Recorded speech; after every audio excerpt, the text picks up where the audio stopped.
O Senhor esteja convosco. Ele está no meio de nós. Proclamação do Evangelho de Jesus Cristo segundo Marcos. Glória a vós, Senhor.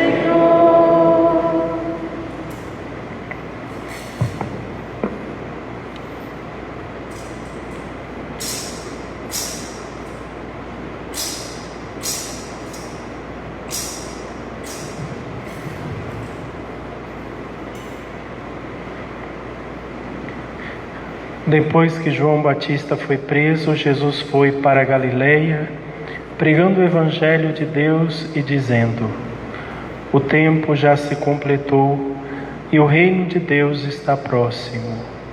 Convertei-vos e crede no Evangelho. E passando à beira do mar da Galileia, Jesus viu Simão e André, seu irmão, que lançavam a rede ao mar, pois eram pescadores.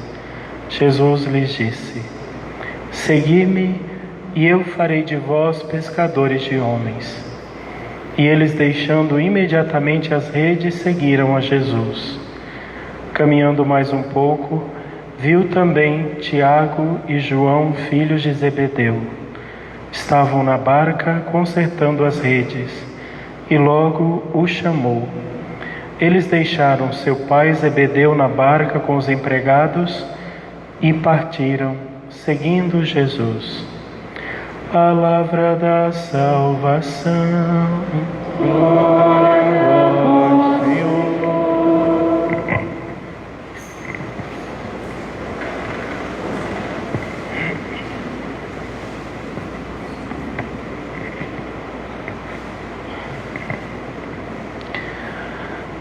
Caríssimos irmãos e irmãs, nós celebramos hoje o terceiro domingo do tempo comum. Tempo comum quer dizer tempo de aprender os passos de Jesus, aprender a vida de Jesus, aprender a escutar o coração de Deus e, escutando o coração de Deus, fazer a vontade de Deus. Para esse tempo nós somos chamados exatamente para isso, para sermos discípulos. Tanto no domingo passado como hoje, neste domingo, a liturgia fala de vocação. Os chamados que Deus faz a pessoas específicas e os coloca a serviço do seu reino, a serviço do reino de Deus. A primeira leitura de hoje nós vimos o profeta Jonas. O profeta Jonas, ele não é exatamente aquela mesma figura de Jonas que fica dentro da barriga da baleia durante 3 dias e tal. Na verdade, foi criado uma história a respeito do profeta para dizer apenas uma coisa. Ele foi chamado por Deus a pregar o Evangelho a um povo. Esse povo, a princípio, não queria escutar Deus, mas apesar da ineficiência do profeta, que foi lá pregando de qualquer jeito, dizendo: Deus vai destruir vocês, tá? Daqui a pouco vai cair fogo lá do céu, vai queimar todo mundo aqui e tal. Apesar da má vontade do profeta, aquele povo se converteu, e a pregação de Jonas foi o grande sinal da conversão. O povo se converte e, por causa da conversão, Deus poupou a cidade de Nínive da destruição. Ou seja, quando você se converte, quando você se volta para Deus, você pode inclusive anular as sentenças de destruição de Deus. Deus pode mudar de ideia a partir do momento que você se converte. A segunda leitura, São Paulo vem falar mais uma vez aos Coríntios. Irmãos, o tempo está abreviado. Na verdade, o apóstolo aqui, domingo passado nós vimos ele falando, a respeito do corpo como templo sagrado. O seu corpo é o lugar onde Deus habita, que você deve cuidar, você deve zelar, deve respeitar.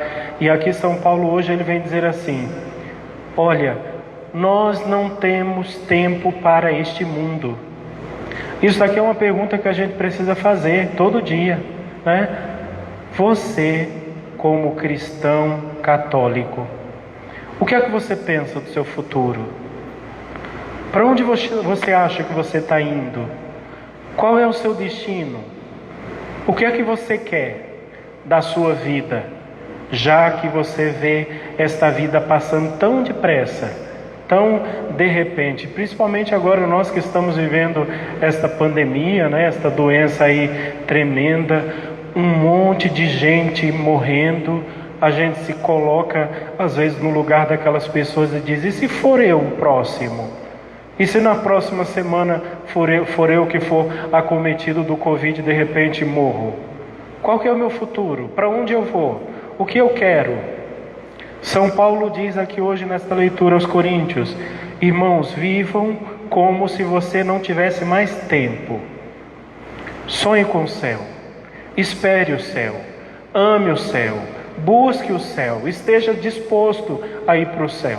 Porque pode ser que você não tenha tempo, pode ser que você não saiba o que acontecerá com você amanhã. E você, como discípulo, você tem que estar preparado para o céu. Então, a mensagem de São Paulo aos Coríntios. E o Evangelho de São Marcos. Marcos, ele é assim sucinto, breve, não enrola, não tem floreio, não tem nada, ele é seco. Ele diz assim: depois que João Batista foi preso, Jesus foi para a Galileia pregando o Evangelho. Os outros apóstolos, os outros evangelistas, eles contam toda a história. São João estava lá pregando, seus discípulos estavam com eles. Depois Jesus passou, João falou: vai lá, vai atrás de Jesus, vai seguir Jesus e tal. E aí conta toda uma história para chegar. João foi preso, depois teve uma festa, ele foi morto lá por causa de Herodíades. Vai contando. Marcos não. Depois que João foi preso, o último dos profetas se calou, Jesus começou o seu ministério. Mas o ministério de Jesus é a mesma frase que João dizia, que João falava. João pregava dizendo: convertei-vos e crede no Evangelho. Jesus começa o seu Evangelho dizendo a mesma coisa: convertei-vos e crede no Evangelho. O tempo se completou. O que é conversão? Conversão é você mudar o foco da sua vida, é mudar a sua maneira de pensar, a sua maneira de agir, a sua maneira de se comportar, orientá-la para Deus. Isso é conversão. Então, Jesus, a primeira frase que ele vem dizendo é: converta-se. Converta-se também aqui quer dizer, presta atenção, o que é que a sua vida é, para onde ela vai, qual é o destino dela. Aí Jesus diz: convertei-vos e crede no Evangelho. E depois ele vai passando à beira do mar da Galileia, lá onde morava Pedro e os seus irmãos, e ele vai chamando os apóstolos, e ele apenas fala: venha. Eles largam tudo e vêm. Marcos é assim, não tem enrolação. Venha, vamos embora. Eu vou fazer de vocês pescadores de homens. O que é ser pescador de homens? Eles não fazem a menor ideia do que é ser pescador de homem, mas eles conseguem enxergar na pessoa de Jesus, na fala de Jesus, que a vida deles só tem sentido em Jesus. E aqui, gente, esse é o grande problema da nossa vida cristã, da nossa vida católica, né? Vou ser bem breve hoje. Qual que é o grande problema da nossa vida católica? É que a maioria de nós não tem conversão. Não tem conversão. Alguns de nós não vêm à igreja para servir a Jesus. Alguns vêm para ser servidos por Jesus. A pessoa só vem na igreja, alguns vêm na igreja porque minha avó sempre ia na igreja, eu também tenho que ir, é minha obrigação. Eu vou lá, faço a minha obrigação, depois daqui eu vou para casa e vou viver a minha vida do jeito que eu quiser. Eu vou para casa brigar e bater nos meus filhos, eu vou para casa cometer crimes, eu vou para casa cometer pecados sexuais, eu saio daqui e eu começo a levar uma vida como o mundo leva. As pessoas lá fora no mundo roubam, algumas pessoas dentro da igreja, que vivem dentro da igreja, também roubam. Pessoas lá fora cometem adultério, gente de dentro da igreja também comete adultério.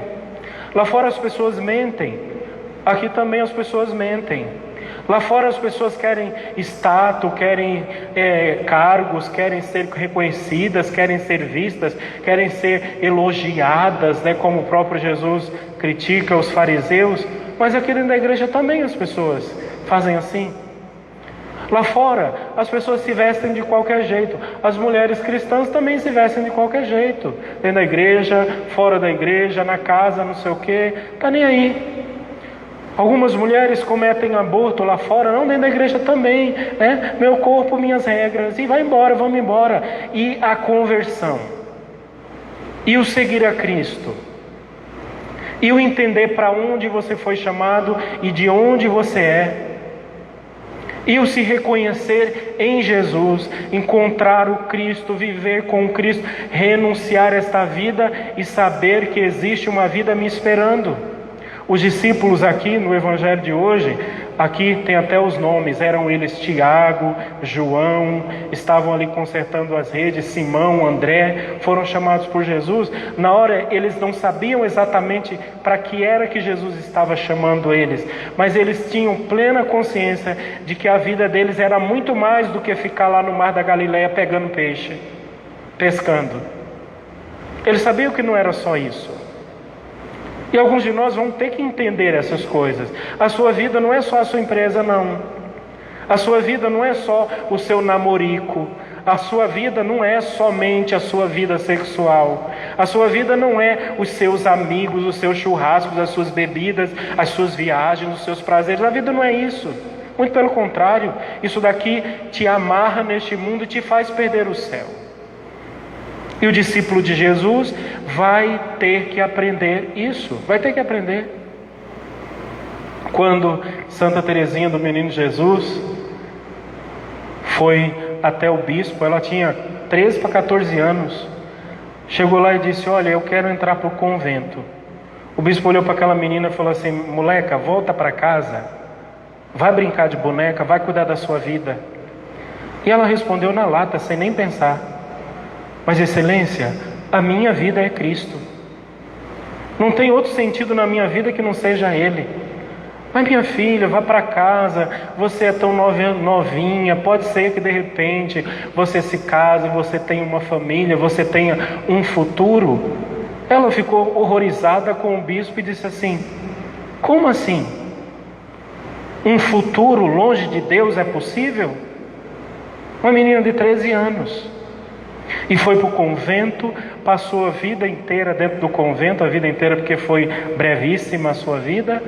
Ela passou o tempo inteiro dentro do convento, obedecia às regras, fazia tudo o que era pedido e ainda colocava em todas as suas coisas um amor extraordinário. Aos 24 anos morre de tuberculose. Acabou a vida humana, mas viveu a vida eterna. O que adianta você viver 100 anos? Você ter 80, 90, 100 anos, aproveitar aqui nesta vida, você frequentar os melhores restaurantes, você ter os melhores carros, você ter as melhores roupas, você ter tudo do bom e do melhor e depois de morrer ir para o inferno. A pregação precisa ser dura e pesada, porque a gente precisa acordar para a vida. Não estou aqui assustando, o padre Edmilton está assustando todo mundo, falando que as pessoas vão para o inferno. Gente, eu só estou falando aquilo que Jesus disse no Evangelho, e é verdade. A gente precisa encontrar a nossa felicidade em Deus, no coração de Deus, porque não existe um outro futuro para a gente. O nosso futuro é o céu. O seu rostinho bonitinho vai virar papa de minhoca um dia, não adianta fugir, né? A sua casa bonita, daqui a 50 anos ela vai estar toda deteriorada, ela morre também, ela se acaba também, tudo que você tem. E se no seu coração não existir a esperança do céu, É inútil, é uma vida inútil. Se esses homens aqui de hoje do Evangelho, e Jesus passou perto deles e disse: venha, siga-me. Se eles tivessem dito para Jesus: Jesus, desculpa aí, tá? Eu estou muito ocupado hoje, eu tenho um monte de rede para consertar, a gente tem que pegar peixe porque amanhã tem que dar comida para a molecada, me desculpa aí, não vai dar certo não, vai caçar outra pessoa. Eles iam todos para o inferno. Mas quem são eles hoje? Eles são aqueles que nos mostram o caminho da verdade. E o caminho da verdade é o céu. Se você não entender que a sua vida, o sentido da sua vida é o céu, você está vivendo uma vida inútil. Inútil. A palavra de Jesus e a voz dele continua sendo a mesma. Venha e siga-me. Vem e segue-me. Eu sei de onde você é e para onde você deve ir. Se você quiser fazer o seu caminho, fazer a sua história, se você quiser decidir para você mesmo o que é melhor para você, certamente você não precisa de um Deus, não precisa de Jesus, não precisa de um evangelho, não precisa de absolutamente nada, porque você é o seu próprio Deus. Ou temos Deus como o fim último da nossa vida, ou temos uma vida inútil.